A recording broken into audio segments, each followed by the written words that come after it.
The summer of 1997 painted Boulder, Colorado in magnificent colors. Judge William Harrison considered himself blessed to call this breathtaking landscape home, where the Rocky Mountains stood like ancient guardians against the azure sky. At 72, Judge Harrison was respected throughout Boulder County's legal system. His silver hair and kind eyes had witnessed decades of justice, but nothing prepared him for what would unfold on July 15th. That Tuesday morning began like any other summer day. The judge's daughter, Margaret, had driven up from Denver with her two sons for their weekly visit. 10-year-old Timothy, with sandy brown hair and curious green eyes, possessed natural curiosity about everything around him. 8-year-old Samuel, darker-haired like his mother, was more reserved, but equally intelligent. "Grandpa, can we explore the creek today?" Timothy asked over breakfast, his voice filled with summer excitement. Samuel nodded eagerly. "We saw interesting rocks yesterday. I want to collect more for my geology project." Margaret Harrison Cole looked up from her coffee with concern. "Boys, remember what we discussed about staying close to the house. The creek can be dangerous." Judge Harrison placed a reassuring hand on his daughter's shoulder. "They know these woods well. Mrs. Patterson next door will be gardening all afternoon." The Harrison property sprawled across 3 acres of pristine Colorado wilderness, bordered by Boulder Creek and dense pine forests. It was a child's paradise, filled with hidden trails and countless adventures. The judge had purchased the land in 1968, hoping the peaceful environment would help heal his family after Timothy's father died in Vietnam. Around 11:30, Margaret announced she needed to drive into town for a business meeting. "I'll be back by 3, she told the boys. "Listen to Grandpa and don't wander too far." "We promise, Mom," Timothy replied, already eyeing the trail toward the creek. As Margaret's car disappeared down the mountain road, Timothy's adventurous spirit could no longer be contained. "Grandpa, the weather's perfect for exploring. Can we please go to the creek?" Samuel joined his brother's plea. "We want to build a dam like the beavers do." Judge Harrison considered their request. The creek was only a quarter-mile through well-marked trails, and the boys had walked it dozens of times. They were responsible children, mature for their ages. "Very well," he decided, "but I want you back here in exactly 2 hours. Leave the creek no later than 1:30. Both boys nodded enthusiastically, gathering their exploration supplies. They emerged with a small backpack containing water bottles, granola bars, Samuel's rock collection notebook, and Timothy's binoculars. At precisely 11:45, Timothy and Samuel set off down the familiar trail toward Boulder Creek. The path wound through towering pine trees and aspen groves, wildflowers dotting the forest floor in brilliant colors.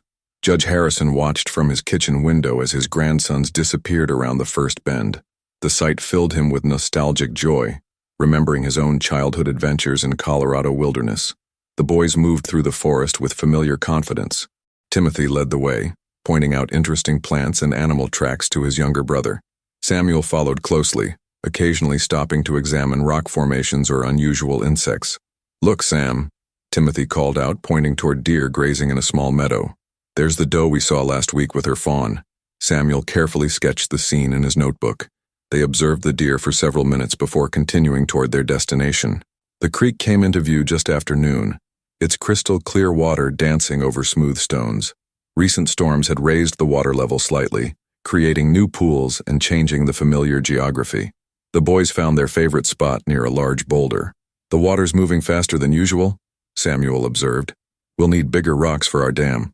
Timothy nodded, scanning for suitable materials. The boys worked together with focused determination, gathering stones and branches for their miniature engineering project. Their laughter mingled with flowing water as they tested different configurations. Time passed unnoticed as they became absorbed in their task. The summer sun climbed higher, casting shifting patterns through the forest canopy. Around 1:15, Timothy glanced at his watch. "We need to start heading back soon," he told Samuel reluctantly. Samuel was examining a rock formation across the creek. "Tim, come look at this. I think these might be fossils." Timothy crossed carefully, stepping from rock to rock. The formation was indeed fascinating. Ancient shell impressions were visible in the gray limestone. Both boys became excited about the discovery, taking photographs and making detailed notes. "Mom will be so impressed," Samuel said. "Maybe we can bring her back tomorrow." They spent another 20 minutes documenting their find. Timothy's watch showed 1:40 when they finally began gathering supplies. They had exceeded their grandfather's deadline, but the discovery seemed worth the minor transgression. "Grandpa will understand when we show him," Timothy reasoned as they prepared to cross back. What happened next would puzzle investigators for days. As Timothy and Samuel prepared to leave their creekside location, Samuel noticed something unusual near the water's edge. Partially hidden by fallen logs and accumulated debris was what appeared to be a narrow opening in the limestone bank. "Tim, look at this," Samuel whispered, his scientific curiosity overriding caution. "It looks like a cave." Timothy joined his brother, peering into the dark opening. Cool air flowed from the gap, suggesting substantial space beyond the entrance. Both boys had read about Colorado's cave systems in their grandfather's geology books, and the prospect of exploring a real cave was irresistible. "We should tell Grandpa first," Timothy said, though his voice carried uncertainty. Samuel was already testing the opening size. "We could just look inside quickly. If it's interesting, we'll come back with proper equipment." The decision that followed would haunt their family forever. Despite Timothy's initial hesitation, the boys' shared love of scientific discovery overcame their caution. They squeezed through the narrow opening, using Timothy's small flashlight to illuminate the passage beyond. The cave system opened into a larger chamber, its limestone walls glistening with moisture. The boys found themselves in a natural wonderland, with formations that seemed almost magical in their flashlight beam. Samuel immediately began sketching while Timothy took photographs. "This is incredible," Timothy whispered, his voice echoing strangely in the enclosed space. "Wait until Mom and Grandpa see this." But as they explored deeper into the cave system, following passages that seemed to lead in multiple directions, the boys gradually realized they were facing a serious problem. The cave was much more complex than it appeared from the entrance, with numerous branching tunnels and chambers. When they attempted to return to the surface, they discovered that the cave system had become a maze in the darkness. Without proper lighting or navigation equipment, every passage looked similar, and their small flashlight was beginning to dim. Back at the Harrison house, Judge Harrison felt his first stirring of concern at 2:15. He stepped onto the back porch, listening for familiar voices, but heard only natural wilderness sounds. By 2:30, he decided to walk toward the creek. The trail showed clear evidence of the boys' passage, but when he reached Boulder Creek, the scene puzzled him. Their backpacks sat abandoned on the boulder, contents scattered as if they had left hastily. Judge Harrison called their names urgently, his voice carrying across the water. The only response was the creek's murmur and rustling leaves. A thorough search revealed the boys had been working on their dam project, but there were no signs of struggle or indication of what prompted their sudden departure. At 4 o'clock, with no sign of the boys anywhere along the creek, Judge Harrison contacted local authorities. Boulder County Sheriff's Office received his call at 4:15, immediately recognizing the seriousness of the situation. Within 45 minutes, search and rescue teams mobilized with impressive efficiency. Captain Robert Miller led the operation, coordinating ground teams and K-9 units across the mountainous terrain. The search team's findings were puzzling. The K-9 unit could track the boys from the house to the creek with perfect accuracy, but beyond that point, the trail became fragmented. The dog found scent evidence in random locations, but never in a pattern suggesting clear direction of travel. Margaret Harrison Cole returned from her meeting to find police vehicles in her father's driveway. The sight sent immediate panic through her system, as Deputy Santos explained the situation with professional composure. While search teams scoured the surface, Timothy and Samuel faced increasingly desperate circumstances in the cave system below. Their small flashlight had died completely, leaving them in absolute darkness. Timothy's Boy Scout training proved invaluable as he taught Samuel to navigate by touch and sound. "We need to stay calm and think logically," Timothy told his younger brother, though his own voice betrayed growing fear. "People know where we were supposed to be. They'll find us." The boys discovered that the cave system contained an underground stream, providing fresh water for drinking. Samuel used his scientific notebook to map their movements, creating a crude diagram of passages they had explored. Their granola bars provided minimal nutrition, but they rationed carefully. "I'm going to write a message," Samuel decided, using his pencil to scratch words into the soft limestone walls wherever they stopped to rest. "If something happens to us, at least people will know we tried to get home." The cave's complete darkness disoriented them completely. Without visual references, they lost track of time and direction.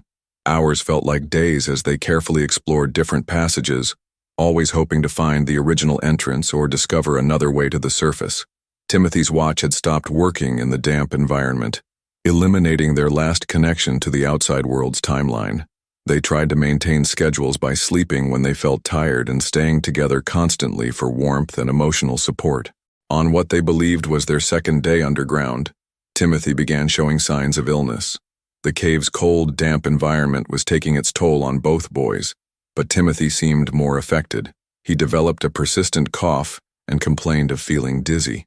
"We need to find help soon," Samuel wrote in his notebook, though he could barely see the words in the darkness.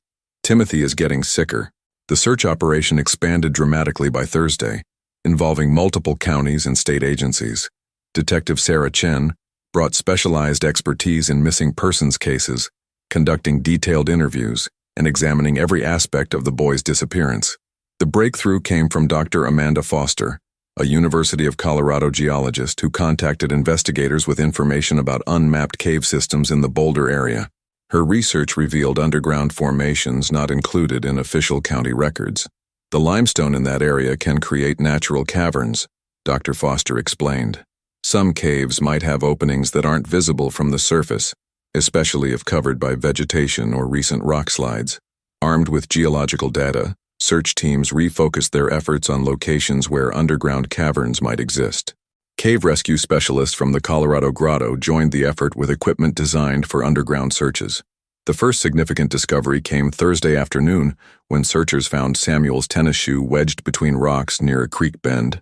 The shoe's location suggested the boys might have traveled further downstream than initially thought, directly above one of Dr. Foster's theoretical cave systems.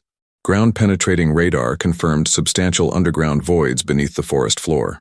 Cave rescue teams immediately began searching for entry points, eventually discovering the narrow opening hidden beneath fallen logs and debris, where Timothy and Samuel had made their fateful decision to explore.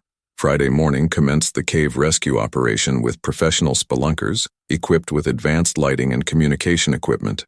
Team leader Marcus Sullivan had participated in dozens of cave rescues throughout the Rocky Mountains. "If those boys are down there, we'll find them," Sullivan assured Margaret, though he privately understood the grim realities of cave emergencies after 4 days. The cave system proved more extensive than anticipated, with multiple passages branching in different directions. Some led deeper underground, while others circled back toward the surface. The complexity meant thorough searching would require days to complete. 3 hours into the operation, Sullivan's voice crackled over the radio with electrifying news. "We've found evidence of recent human presence. Footprints in muddy areas and candy bar wrappers." The discovery triggered intense activity as additional rescue personnel prepared to enter the cave system. Margaret collapsed into her father's arms, overcome with mixture of hope and terror. The rescue team's systematic exploration revealed the boys' remarkable survival efforts. They found evidence of attempted fire building, careful rationing of food supplies, and Timothy's efforts to create signals for help using reflective surfaces. Samuel's notebook, discovered in a chamber 300 feet underground, contained detailed observations about their situation. The final entries described Timothy's declining health and their continued search for an exit. The last entry, in increasingly shaky letters, simply said, "Trying to find help." Saturday afternoon, exactly 1 week after the boys' disappearance, the cave rescue team made their final discovery. In a beautiful underground chamber fed by natural springs, they found Timothy and Samuel's final resting place. The chamber contained clear evidence of the boys' last days. Their remaining belongings were arranged carefully on flat rock surfaces, and a message scratched into the limestone wall using Samuel's pencil read, "We tried to find the way home. Take care of Mom and Grandpa. Timothy and Sam Harrison Cole, July 1997. Marcus Sullivan understood immediately what had happened. The underground pool, fed by natural springs, had provided the boys with water during their cave ordeal. But the same geological processes that created this underground oasis had also made it a trap. "The water level varies with seasonal changes," Sullivan explained to investigators. "When they first found this chamber, the water was probably much lower, but spring flooding raised the level beyond their ability to escape."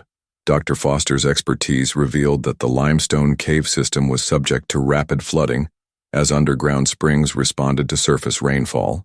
What initially appeared stable could quickly become dangerous during periods of heavy water flow. The evidence showed Timothy and Samuel had survived longer than anyone thought possible, demonstrating remarkable courage and ingenuity. They had tried multiple escape routes, always returning to the spring-fed chamber when other passages proved impassable. Detective Chen faced the devastating task of informing Margaret and Judge Harrison that their search had become a recovery operation. The boys who left for a simple creekside adventure would never again fill their family's life with laughter and endless questions about the world.